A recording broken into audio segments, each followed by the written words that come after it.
আসসালামু আলাইকুম, শুভেচ্ছা নেবেন দর্শক। মেঘনার মোহনায় এমন কিছু ঘটছে যেটা শুনলে গা শিউরে উঠবে। তিনটি আলাদা দ্বীপ যা একসাথে হয়ে যাচ্ছে। ভাবছেন এ তো কেবল প্রাকৃতিক ঘটনা? না, এটা বাংলাদেশের ইতিহাসে এক নতুন অধ্যায়ের শুরু। দর্শক, আপনি জানেন এই তিন দ্বীপের এক হয়ে যাওয়া শুধু ভৌগোলিক না, এটি ভবিষ্যতের রাজনীতি, অর্থনীতি, এমনকি জাতীয় নিরাপত্তার দিকেও ইঙ্গিত করছে। এই ভিডিওটি আপনি পুরোটা দেখবেন, কারণ এতে আপনি জানতে চলেছেন নতুন এক ভূমির জন্ম, ভাঙা গড়ার খেলা, আর তার ভিতরে লুকিয়ে থাকা সম্ভাবনা আর শঙ্কার গল্প।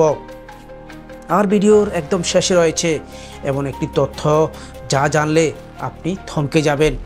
এতদিন যা ভাবেননি সেই ধারণাটি আজ বদলে যাবে।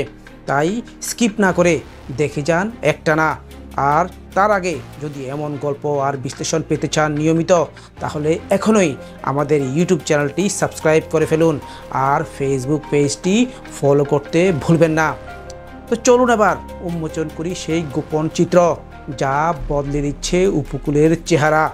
দর্শক, ভাসানচর, স্বর্ণদ্বীপ আর সন্দ্বীপ, তিনটি দ্বীপ একত্রে জেগে উঠছে মেঘনার মোহনায়।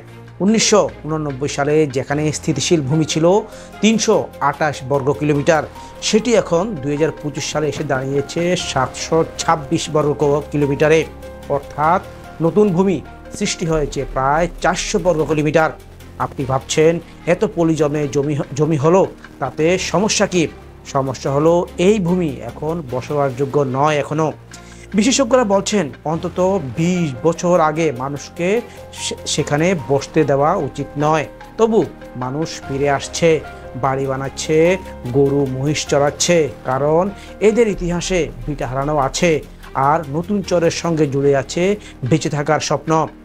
দর্শক, আপনি জানেন এখনও এই বিশাল ভূমির মালিকানা নিয়ে নেই কোনো সরকারি জরিপ। প্রভাবশালীরা ইতিমধ্যে চর দখলে নেমে পড়েছে। তবে শুরুতে বলেছিলাম ভিডিওর শেষে এক চমক আছে। জানেন কি? এই তিন দ্বীপের এক হয়ে যাওয়া বাংলাদেশকে দিয়েছে দেশের সবচেয়ে বড় একক ধান ভাণ্ডার ও মাছের সম্ভার, যার মূল্য প্রায় 100 কোটি টাকা। এখন আপনি বলুন, ভবিষ্যতে এই ভূমি কার হবে? ভাঙ্গা মানুষের নাকি নতুন লুভিদের? কমেন্টে আপনার মতামত জানান, বন্ধুদের সঙ্গে শেয়ার করুন এই অবিশ্বাস্য তথ্য। আজ এ পর্যন্তই, ধন্যবাদ।